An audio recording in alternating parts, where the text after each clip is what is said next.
From Washington, the McLaughlin Group, the American original. For over 3 decades, the sharpest minds, best sources, hardest talk. Issue 1. Slaughter in Paris. Nous voulions être là, parmi tous ceux qui ont vu ces choses atroces, pour dire que nous allons mener le combat, qu'il sera impitoyable. Parce que quand les terroristes... It is known as the City of Light, but last Friday darkness descended on Paris. As Parisians celebrated the end of their working week, 8 terrorists attacked restaurants, bars, the soccer stadium, and a concert hall. 129 people were murdered and hundreds more wounded before the attackers were killed. The terrorists were aligned with the Islamic State group, also known as ISIL and ISIS, that operates in Syria and Iraq. The Islamic State has claimed responsibility. The scale of the mayhem, involving suicide bombers heavily armed with AK-47 assault rifles, has European counterterrorism agencies worrying that Paris-like attacks may soon happen on their own territory. Early as 73 hours after Paris attack, political leaders all over the country challenged Obama's refugee plan. Is it a positive sign or a negative sign? I ask you, Clarence. Well, obviously, after this tragedy like this, there's going to be negative reactions to any new refugees coming in.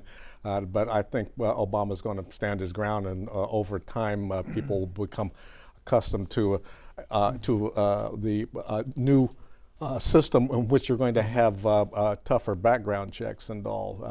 But it's this is an issue that's not going away. Well, the governors don't have any legal authority. They can say they don't want them, and relocation is a long way away.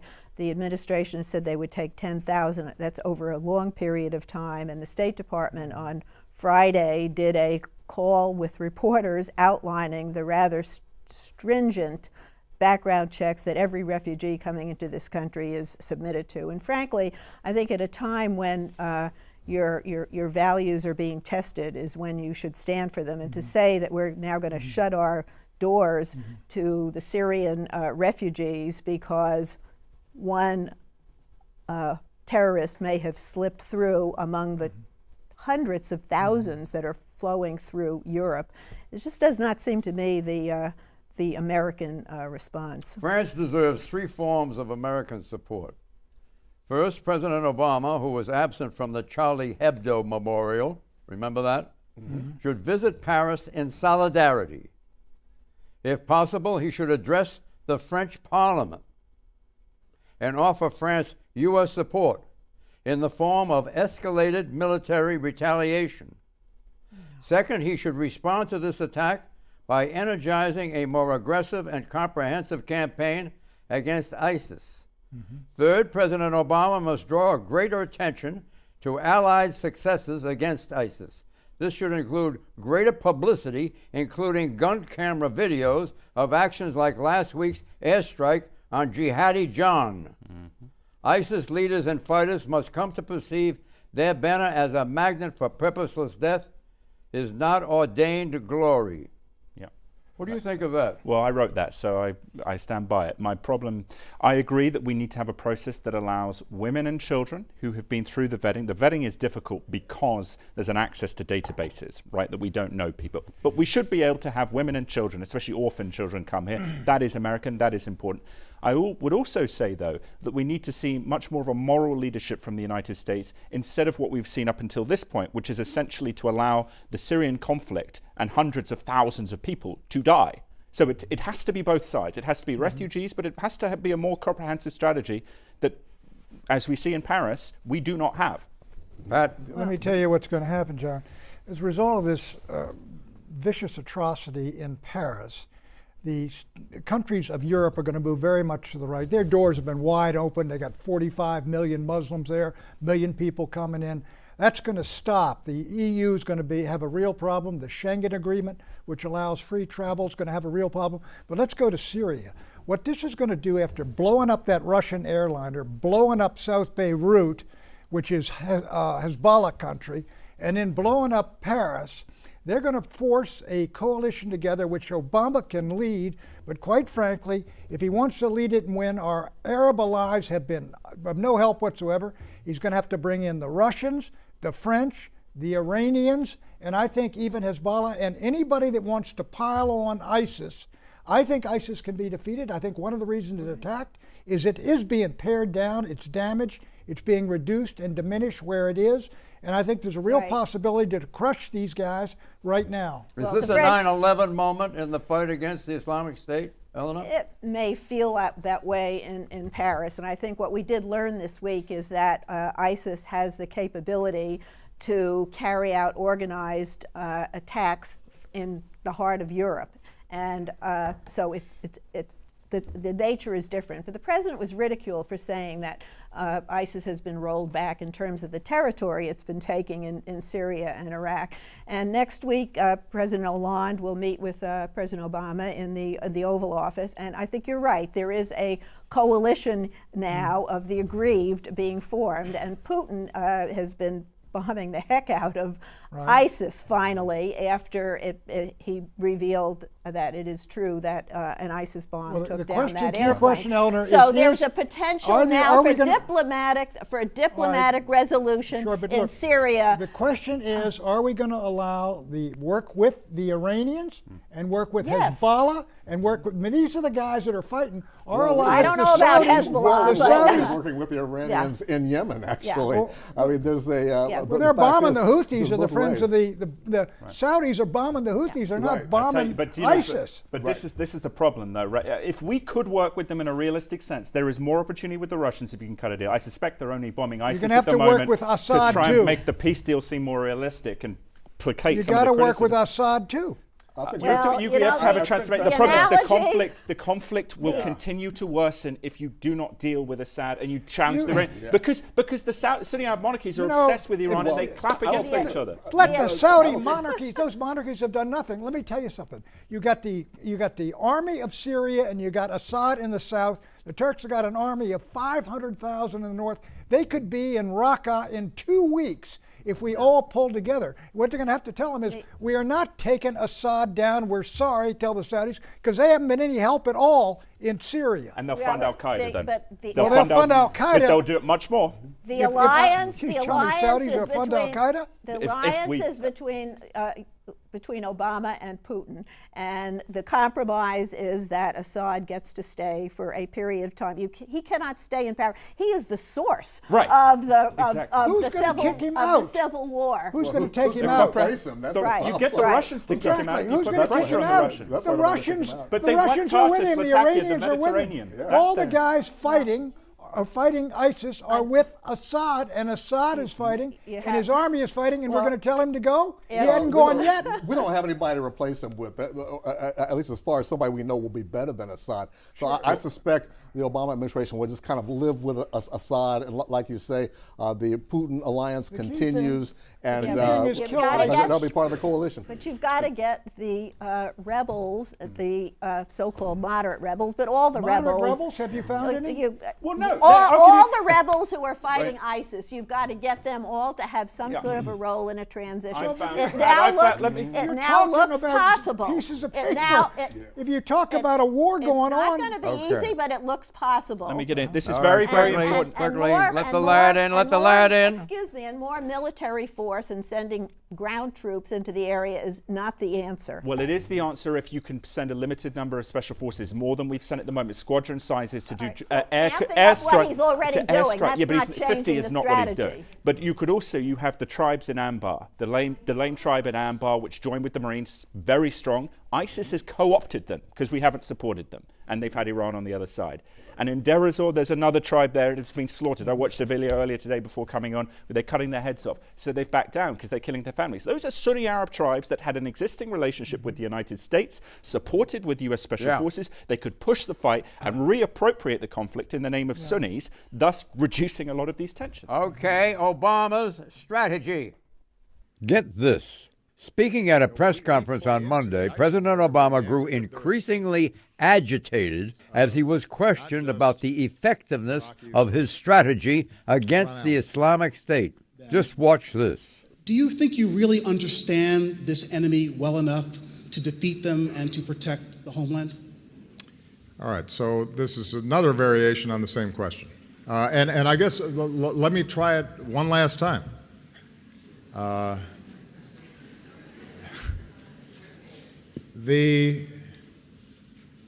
We have been fully aware of the potential capabilities of them carrying out a terrorist attack. That's precisely why we have been mounting a very aggressive strategy to go after them. If President Obama's counter-Islamic State strategy is working, why do so many in the national security community believe it is not working? Eleanor Cliff. Well, because we just had those attacks in Paris, I think, and the fact that they were able to operate in the heart of Europe is a shock. His strategy is working in the sense of reducing their territory in Iraq and Syria, but he needs to double down on what he's doing, and he needs to show a little more moral outrage, and I think that's what's been missing, because most of his critics, they call for this, that, and the other thing. He's already doing it, but he doesn't grandstand. I mean, the notion that he would now go to Paris and address the Parisian people, that's not who this man is. He wants to keep this, these are killers. He doesn't want it to be a clash of civilizations. He's trying to keep this in perspective. This is not an existential threat to America He has made or to mistakes. Paris. He has made some mistakes, and one of them is clearly ISIS has now the same capability almost as Al-Qaeda used to have, which is it's not only in Syria and Iraq, it's killing people in Paris and in Beirut and in Ankara and blowing up airliners and things like that. But the president, I mean, I agree with Eleanor, look, he was just diffident. His demeanor at that press conference was awful for him. But he does have a point. We have taken Sinjar. We have cut the road between Mosul and Raqqa. You have the Kobani has been defended. You got the Kurds in the north of Syria, got almost the entire border with Turkey. And if you had forces, ground forces there, you could bring down Raqqa, the center of this whole thing. In other words, he's making progress, and I think there's a measure, I do believe there's a measure of desperation in ISIS, which is why they're going berserk. The Islamic State is spreading, okay? Nigeria, Pakistan, Afghanistan, Libya, North Africa. It's not just about Iraq and Syria. It is not working. He goes up there with this disdainful arrogance, almost pathological arrogance, and everyone sees it for what it is. It's working as far as he said it was going to work. So it was going to be a long, hard slog, and that's what's been happening. But they have made advances. Harrises. And part of the reason why he doesn't want to toot his own horn is that he's afraid he'll play into the ISIS narrative of the caliphate, which is that the Great War is building, and we're going to win, and et cetera, et cetera. Yeah. They love drawing. Only attracts more recruits from overseas. Do you think he should appear before the French Parliament? Well, Barack Obama, French Parliament. That's a grand dramatic gesture for the TV cameras, but I think that's not part of his strategy right now. But really? I think he definitely should march. So your other suggestion about showing up to honor the dead over there, which he did not do with Charlie Hebdo, I think that's an excellent idea. Right. But he shouldn't go before French Parliament. Hebdo was not an excellent idea. It was an excellent idea for him to go now to this funeral service after he missed the earlier just one. On its own, standing on its own legs. Forget Hebdo. Well, that's what I'm just saying. You complained about how he didn't show up for the Charlie Hebdo service. I took note of it. He did not do it then. Well, that's a good reason for him to show up now. You know. Well, but at the same time, it was regarded as a bêtise that he did not show up then. Well, have it your way. Go ahead. Yeah, but that's not why he should have shown up now. Yeah. Why not? Because of the magnitude of the difference. Well, the first time they really didn't realize it was going to be as important as it was. Now they have no excuse.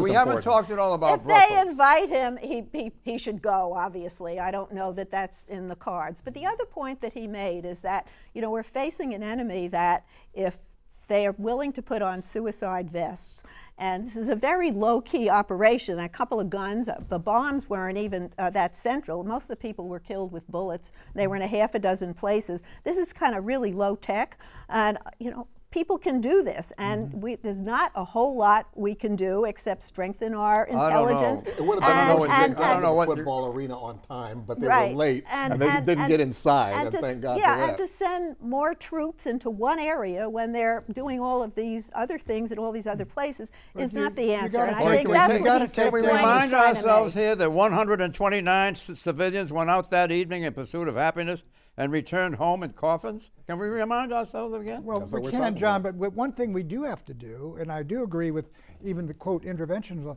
you've got to take down that Syria, Iraq, central area there and clean those guys out of that. And that can be done. The problem is our Sunni Arabs are not putting up the troops. They should be doing the fighting, not Americans from Indiana and Alabama. What do you think of the government? Joke, but how do you press them into action? Well, if they're not going to do it, work with the Iranians and work with Hezbollah and work with the Russians. The Iranians don't want to have Sunni Iranians empowerment. got guys. The Iranians have guys in there. They're willing. Why are our adversaries willing to fight and our friends aren't? Because they're willing to. They want to take Syria back. They don't want to have a governance structure that balances these tensions, sectarian tensions. Well, Turkey and Saudi Arabia are key, and let's see if they may now have some more skin in the game too. Issue 2, Cameron's crapshoot. I promised the British people that if I was re-elected as Prime Minister, we would have an in-out referendum, and the final say on whether our national and economic security is better protected by remaining in the European Union or by leaving. Prime Minister David Cameron outlines his vision for Britain's EU-European Union future. The stakes are high. Within 2 years, Britain will hold a referendum on whether to leave the EU. Mr. Cameron says he supports continued EU membership, but only if he can get 4 concessions from other EU leaders. First, a guarantee the UK will be able to remain outside of the EU's euro currency. Second, a reduction in EU regulations. Third, UK recovery of powers from the EU. Fourth, new restrictions on access to welfare by EU migrants living in Britain. Analysts believe Mr. Cameron will get what he is asking for. Still, he faces critics who say his reforms are insufficient. Are Prime Minister Cameron's demands the beginning of a turning point for the EU, whereby the trend towards centralization of power in Brussels ends and the flow of power back to the member states begins? I ask you, Tom. Yes, that is the case, and it's also the case for the reasons that we've mentioned a lot on the panel in terms of the social frictions that you see across Europe and how national populations push back against that. From the American point of view, I think it's important that the UK stays in the EU because that gives us influence through the UK with the EU, as the UK is our closest ally. But there is a lot of anger, and one example I would use as to why these national populations are frustrated with the EU is where my mother is from in southwest England. There's a small bridge from the 12th century, not unchanged for hundreds of years, but an EU regulation came in and said it had to be changed to allow for lorries, a special type of lorry to go across, which never goes across. That angers an entire village in one moment on one issue and defines it. Well, I think the dream of the United States of Europe, where you have all of these open borders, is taking a big hit, obviously, with these attacks, but also with the hundreds of thousands of immigrants, migrants, refugees streaming into these countries. So I think they've temporarily closed their borders, but I think the UK still remains a part of the larger community. They still have their own currency, though, and they want to have some separation. But I don't see this as the beginning of the end of the EU. I think there are a lot of risk, Pat, that if Brussels accedes to Britain's demands, you got that? You know what Brussels stands for?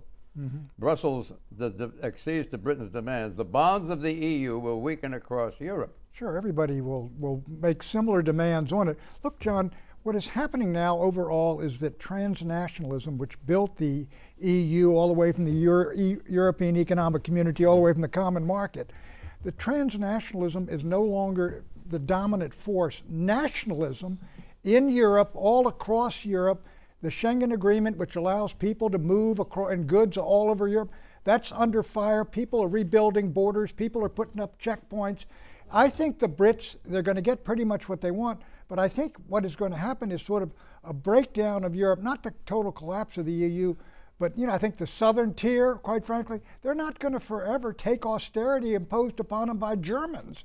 And so they're going to have a new deal. But I think the process of decomposition and slow disintegration has begun. Well, one caveat I would say would be that Europe is suffering through economic travails right now. Some countries being hit harder than others, and that makes a big difference insofar as how well they work together and how secure they feel about their future. I think Cameron is trying to hit a middle ground here, really. He's got people on the left and the right criticizing him for different reasons, and he's trying to keep Europe, or keep UK in the EU without really changing the status quo that much. But he's got to bring something back, or they're going to vote to leave. Well, I doubt that they will, though, because they still have advantages by staying in the EU, and I think he's going to emphasize that. You know what they call this?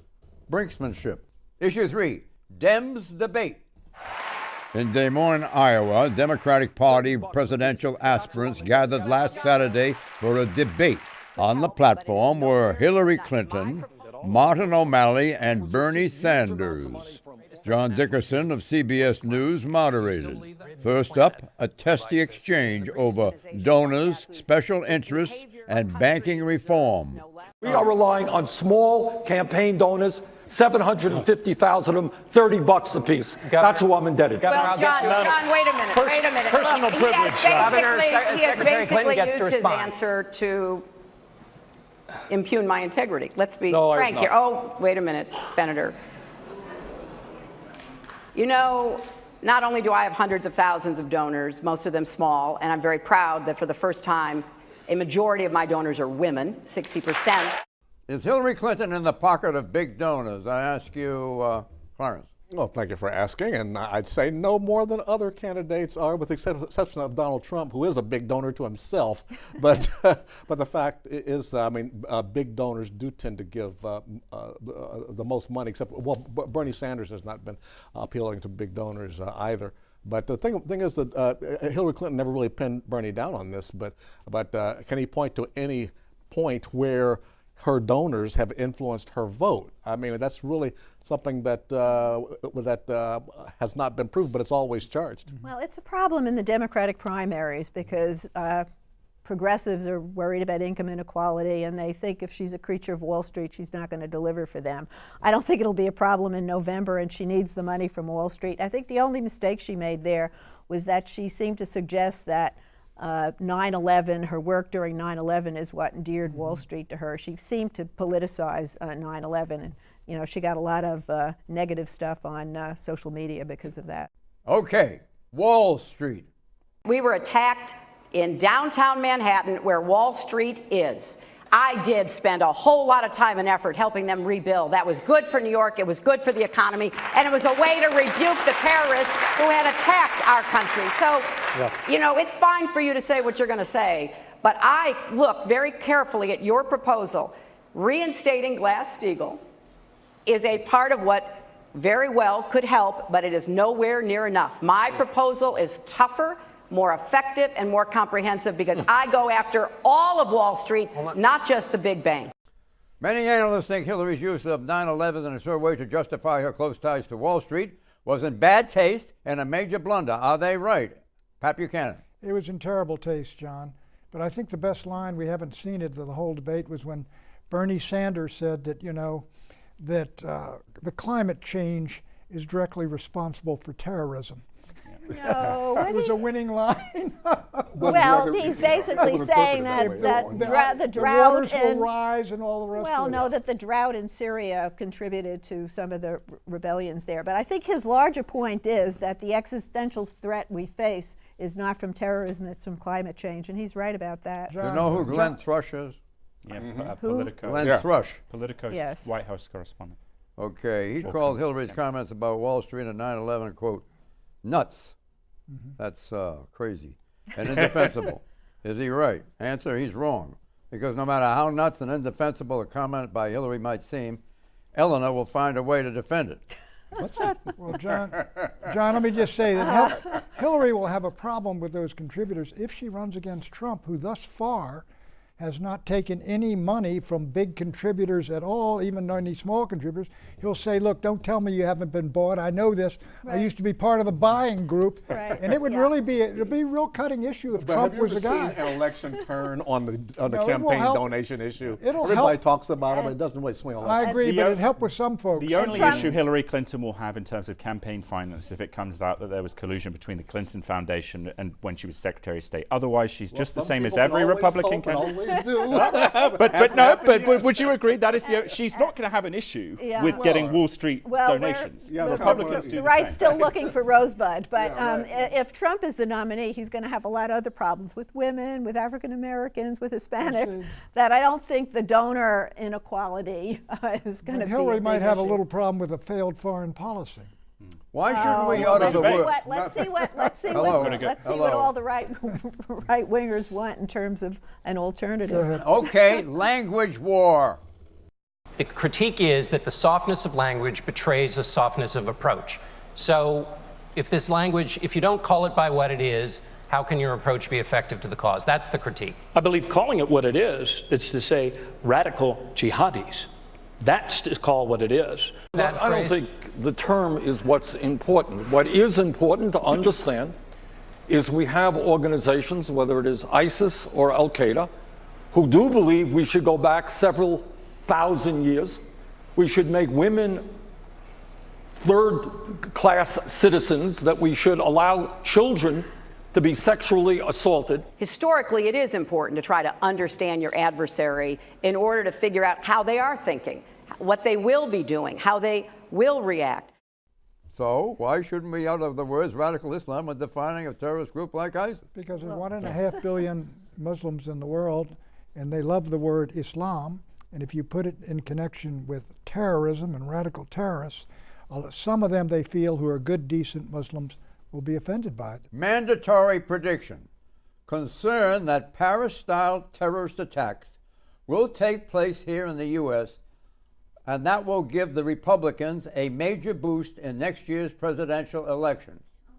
Pat Buchanan. Probably already has. Fear triumphs over hope. Yes.